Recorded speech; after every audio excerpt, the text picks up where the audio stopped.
Good morning to all. আশা কৰোঁ সকলো ভালেই আছে। বৰ্তমান পৰিস্থিতি সকলোৱে গম পোৱাই কেনেকুৱা হৈ আছে, যিহেতু ছেকেণ্ড ষ্টেজ এতিয়া ক'ভিডৰ। গতিকে আমি যিমান পাৰোঁ নিজেই নিজকে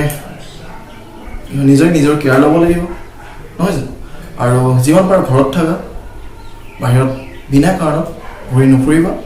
আৰু যিহেতু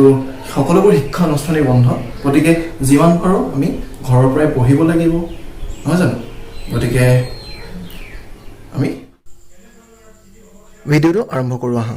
আমি সাধু সংশ্লেষণৰ ওপৰত আজি অলপ আলোচনা কৰিম, কিন্তু সাধু সংশ্লেষণ পঢ়াৰ আগতে আমি দুটামান কথা অলপ আলোচনা কৰি লওঁ। এইটো হৈছে কি,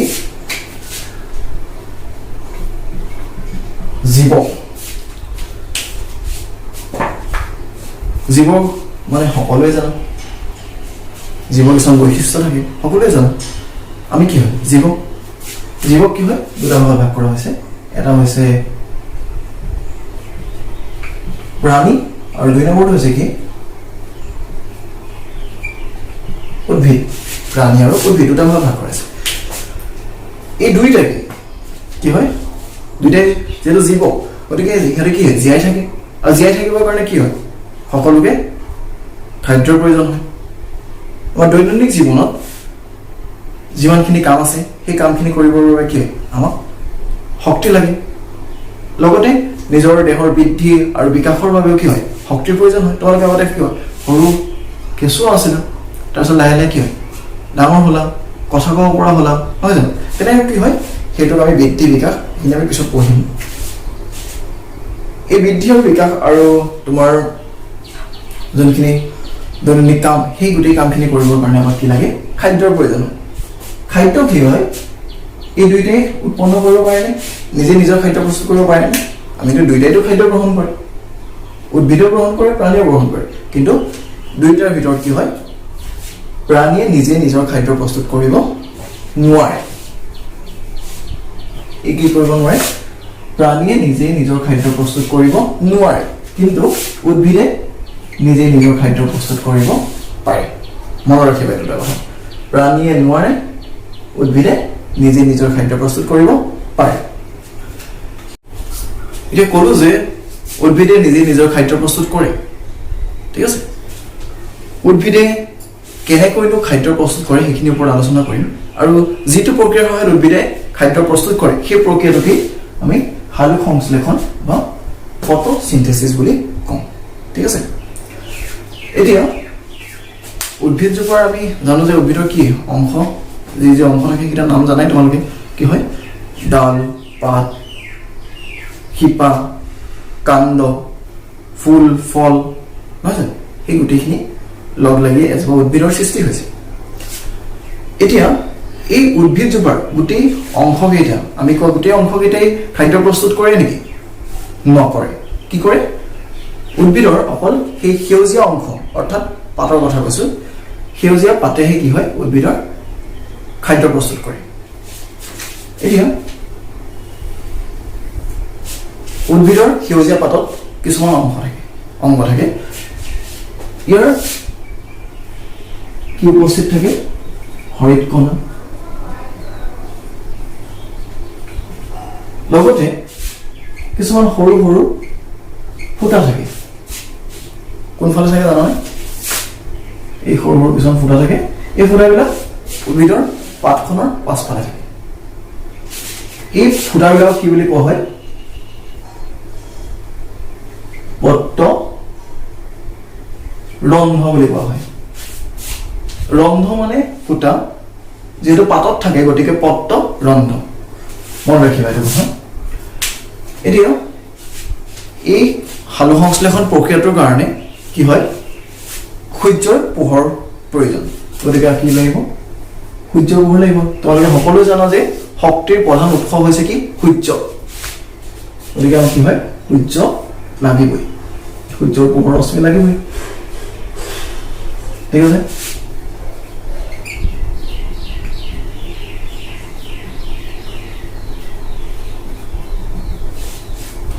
এতিয়া সালোক সংশ্লেষণ প্ৰক্ৰিয়াটোত কি লাগে, আৰু পানী লাগে। পানী ক'ৰ পৰা পাব এতিয়া উদ্ভিদৰ কি হয় এই শিপাৰ কথা কৈছিলোঁ তোমালোকক যিটো উদ্ভিদৰ শিপা থাকে গতিকে এই শিপাৰ সহায়ত কি হয় উদ্ভিদে পানী যোগান ধৰে পানী আৰু খনিজ লৱণ যিখিনি সেইখিনি কি হয় শিপাৰ সহায়ত ইয়াক শিপা বুলি কোৱা হয় আৰু এই শিপাৰ সহায়তেই কি হয় উদ্ভিদে কিনিয়ে পানী অৰ্থাৎ H2O পানী বুলি কোৱা হয় এইখিনি হাতেদি চিহ্নখিনি মনত ৰাখিবা পানী কি হয় এই শিপাৰ সহায়ত উদ্ভিদে পাতলৈ পানী কঢ়িয়াই আনে ঠিক আছে এতিয়া এই যোনটো পত্ৰৰন্ধ্ৰ ক'লো যে পত্ৰৰন্ধ্ৰৰে কি সোমায় কাৰ্বন ডাই অক্সাইড ক'ৰ পৰা সোমায় এই বায়ুমণ্ডলৰ পৰা পাতলৈ পত্ৰৰন্ধ্ৰৰ সহায়ত কাৰ্বন ডাই অক্সাইড গেছখিনি সোমাই যায় লগতে পানী ক'ৰ পৰা আহিলে শিপাৰ সহায়ত শিপাই কি কৰে পানীখিনি কাৰণ এইফালে গৈ কি হয় পাতত যোগান ধৰেগৈ এতিয়া কি জৰুৰী হ'ল সূৰ্যৰ আৰু হৰিতকণাৰ উপস্থিতিত পাতত থকা হৰিতকণাৰ উপস্থিতিত কি লগ লাগিলে পানী আৰু কাৰ্বন ডাই অক্সাইড পানী আৰু কি লাগিলে CO2 হ'ল এই দুটা লগাৰ পাছত কি হ'ল সেই সময়ত কি আছে উপস্থিত কি আছিলে সূৰ্যৰ পোহৰ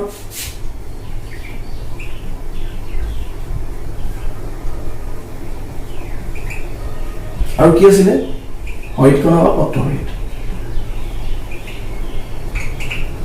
ক্লোৰফিল বুলি তোমালোকে পাইছে হ'ল এতিয়া এই দুটা বিক্ৰিয়া ঘটিব দুটা লগ লাগিলে কি হ'ব কি উৎপন্ন হ'ব তোমালোকে জানা কাৰ্বহাইড্ৰেট শক্তি কাৰ্বহাইড্ৰেট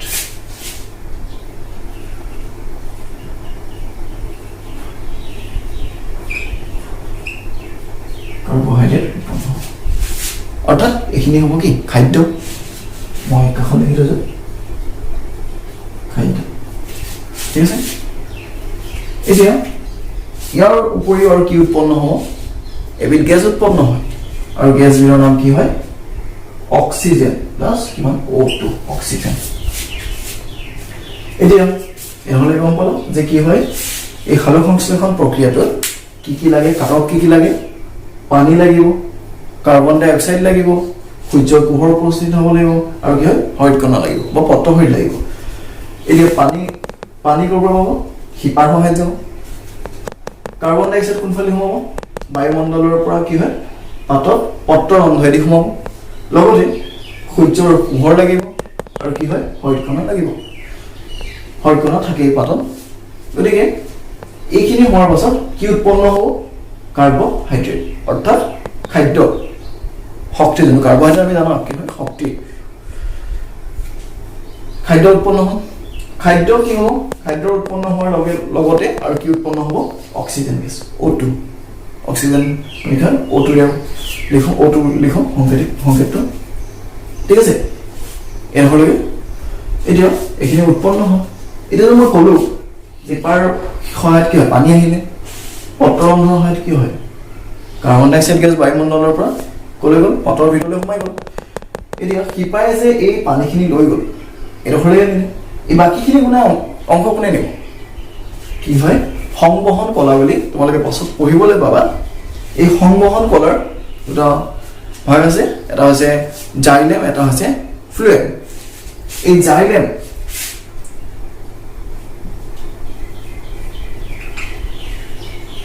এই জাইলেমৰ সহায়তেই কি হয় পানীখিনি উদ্ভিদৰ শিপাৰ পৰা ক'লৈ যায় পাতলৈ যায় আৰু এই ইয়াতে কি হয় গোটেই কাৰ্বহাইড্ৰেট খাদ্যখিনি প্ৰস্তুত হ'ল আৰু এই খাদ্য প্ৰস্তুত হোৱাৰ পাছত কি হ'ব পাততহে প্ৰস্তুত হ'ল বাকী অংশখিনি কি হয় ভোকত থাকিব নি নাথাকে কি কৰিব লাগিব এই পাতৰ পৰা কি হয় সিহঁতে যোনখিনি খাদ্য উৎপন্ন কৰিলে সেই খাদ্যখিনি কোনে কঢ়িয়াই নিয়ে বাকী অংশখিনিলৈ ফ্লুয়েম মনত ৰাখিব কিহে কঢ়িয়াই নিয়ে ফ্লুয়েম নামৰ আন এবিধ সংবহন কলা আছে এইটো এক নম্বৰ সংবহন কলা জাইলেম আৰু আন এবিধ কি হয় ফ্লুয়েম নামৰ সংমোহন কলা আছে যি কি কৰে এই পাতৰ পৰা পাতত হোৱা খাদ্যখিনি যোনখিনি পাতত প্ৰস্তুত হৈছিলে খাদ্য সেই খাদ্যখিনি কি কৰে ই তাৰ গছজোপাৰ বিভিন্ন অংশলৈ কঢ়িয়াই নিয়ে মনত ৰাখিব আৰু যিহেতু খাদ্য পাতত প্ৰস্তুত হ'ল গতিকে পাতৰ নাম এটা দিলে কি নাম দিলে জানোনে ইয়াক আমি ৰান্ধনী ঘৰ বুলি কওঁ গম পাইছেনে কিটচেন ৰান্ধনী ঘৰ বুলি কওঁ পাতক কেতিয়াবা সোধে উদ্ভিদৰ ৰান্ধনী ঘৰ কি পাতক আমি কি হয় উদ্ভিদৰ ৰান্ধনী ঘৰ বুলি কওঁ মনত ৰাখিব ঠিক আছে এইখিনি হৈছে এই প্ৰক্ৰিয়াটো হৈছে সালোকসংশ্লেষণ প্ৰক্ৰিয়া অৰ্থাৎ সূৰ্যৰ পোহৰৰ উপস্থিতিত সূৰ্যৰ পোহৰ আৰু পাতত থকা শৈতকণাৰ উপস্থিতিত পাতত থকা পত্ৰৰন্ধ্ৰৰ সহায়ত কাৰ্বন ডাই অক্সাইড গেছ কি হয় সোমাই আহিলে বায়ুমণ্ডললৈ সোমাই আহিলে আৰু শিপাৰ সহায়ত কি গ'ল পানীখিনি পাতলৈ গ'ল তাৰপিছত কি হ'ব দুইটাৰ মাজত কাৰ্বন ডাই অক্সাইড আৰু পানীৰ মাজত বিক্ৰিয়া হ'ব বিক্ৰিয়া হৈ পিনি কি উৎপন্ন হ'ব কাৰ্বহাইড্ৰেট উৎপন্ন হ'ব অৰ্থাৎ খাদ্য উৎপন্ন হোৱাৰ লগতে আৰু কি উৎপন্ন হ'ব অক্সিজেন গেছ উৎপন্ন হ'ব এই অক্সিজেন গেছখিনি এটা অক্সিজেনৰ কথা কম যে এই অক্সিজেন গেছখিনি কি হয় এই অক্সিজেন গেছখিনি উদ্ভিদে পুনৰ এই পত্ৰৰ ৰন্ধ্ৰইদি পুনৰ এই অক্সিজেন গেছখিনি কি কৰে বায়ুমণ্ডললৈ এৰি দিয়ে পুনৰ এই বায়ুমণ্ডললৈ এৰি দিয়ে আৰু এই গেছখিনি কোনে লয় আমি অৰ্থাৎ কি হয় সকলো প্ৰাণী কি হয় বা সকলো জীৱই কি হয় এই অক্সিজেন গেছখিনি গ্ৰহণ কৰে মনত ৰাখিব এই অক্সিজেনখিনি আমি এনেকৈ পাওঁ আৰু এইখিনি কি হয় বায়ুমণ্ডললৈ এৰি দিয়ে বায়ুমণ্ডলৰ পৰা কি হয় আমি যিহেতু উশাহত অক্সিজেন গেছ লওঁ গতিকে আমি কি হয় এই বায়ুমণ্ডলৰ পৰা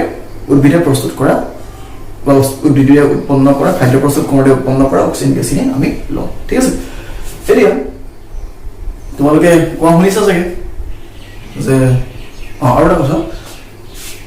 তোমালোকে এইটো ভুল নকৰিবা বহুতে ভুল কৰা যে প্ৰাণী আৰু উদ্ভিদৰ ভিতৰত কোনে অক্সিজেন গেছ লয় উশাহত দুইটাই যিহেতু মই কৈছোঁ যে প্ৰাণী আৰু উদ্ভিদ আমি প্ৰথমে লিখোঁ কি জীৱই উশাহত অক্সিজেন গেছ গ্ৰহণ কৰে গতিকে জীৱ বুলি ক'লে কি হয় প্ৰাণী আৰু উদ্ভিদ ইহঁতে আকৌ বেলেগ বেলেগকৈ নকয় ইহঁতে কি হয় ইও অক্সিজেন গেছ অৰ্থাৎ প্ৰাণীয়েও অক্সিজেন গেছ উৎপন্ন কি গ্ৰহণ কৰে আৰু উশাহত গ্ৰহণ কৰে আৰু উদ্ভিদেও কি হয় অক্সিজেন গেছে গ্ৰহণ কৰে মনত ৰাখিবা প্ৰাণী আৰু উদ্ভিদ দুইটাই কি হয় অক্সিজেন গেছ গ্ৰহণ কৰে আৰু নিশাহত কি হয় কাৰ্বন ডাই অক্সাইড গেছ এৰি দিয়ে এইটো মনত ৰাখিবা এইটো ভুল নকৰিবা আৰু তোমালোকে শুনিছা যে ৰাতি হ'লে কি হয় তোমালোকক গছৰ তললৈ যাবলৈ নিদিয়ে হয় জানো কি বুলি কয় ভূত ওলাব বুলি হয় কিন্তু কি হয় আচলতে আমাৰ কি হয় কাহিনী কথাটো কি হয় যেতিয়া তোমালোকে গছৰ তললৈ গ'লা যিহেতু মই কৈছোঁ যে সূৰ্যৰ পোহৰ লাগে উদ্ভিদক খাদ্য প্ৰস্তুত কৰিবৰ কাৰণে সূৰ্যৰ পোহৰ লাগে আৰু ৰাতি হ'লে কি হয় খাদ্য প্ৰস্তুত নকৰে গতিকে খাদ্য প্ৰস্তুত কৰাৰ টাইমত কি অক্সিজেন উলিয়াই থাকিব কিন্তু খাদ্য যেতিয়া প্ৰস্তুত নকৰে সেইটো আমাৰ অক্সিজেন কি হয় কমি যাব না অক্সিজেন লেভেলটো কমি যায় গতিকে এইডোখৰত যিমানখিনি অক্সিজেন আছিলে কোনে ল'ব উদ্ভিদজোপাই ল'ব সেইডোখৰত যদি আমি গৈ ৰৈ দিওঁগৈ কি হয় আমিও যিহেতু কি অক্সিজেন গেছ লওঁ আমি যদি গৈ ৰৈ দিওঁগৈ আৰু কমি যাব নাই অক্সিজেনৰ পৰিমাণ আমি যিহেতু অক্সিজেন লওঁ গতিকে আমি কি হয় সেই অক্সিজেনৰ অভাৱত কি হয় মূৰ ঘূৰাই পৰি যাওঁ সেইকাৰণে আচলতে আমাৰ ৰাতি হ'লে গছৰ তললৈ বা হাবিলৈ যাবলৈ নিদিয়ে কাৰণ কি সেই সময়ত সেই অক্সিজেনখিনি যিমানখিনি আছে সেই অক্সিজেনখিনি উদ্ভিদে লয় আৰু কি হয় যিহেতু আমাৰ কাৰণে কমি যায় আৰু কমি যোৱাৰ কাৰণে কি হয় আমি সেই পৰিৱেশটোত আচলতে অক্সিজেনৰ পৰিমাণ কমি যায় সেই কমি যোৱাৰ কাৰণে কি হয় আমি অক্সিজেনৰ অভাৱত মূৰ ঘূৰাই পৰিব পাৰোঁ সেইটোৱেই ঠিক আছে যিমানখিনি পাৰোঁ তোমালোকক সহায় কৰিম বুজাৰ ক্ষেত্ৰত আৰু যদি কিবা থাকি গৈছে তোমালোকে কমেণ্টত ক'ব পাৰা আৰু বুজি পালানে নাই কমেণ্টত ক'ব পাৰিবা ঠিক আছে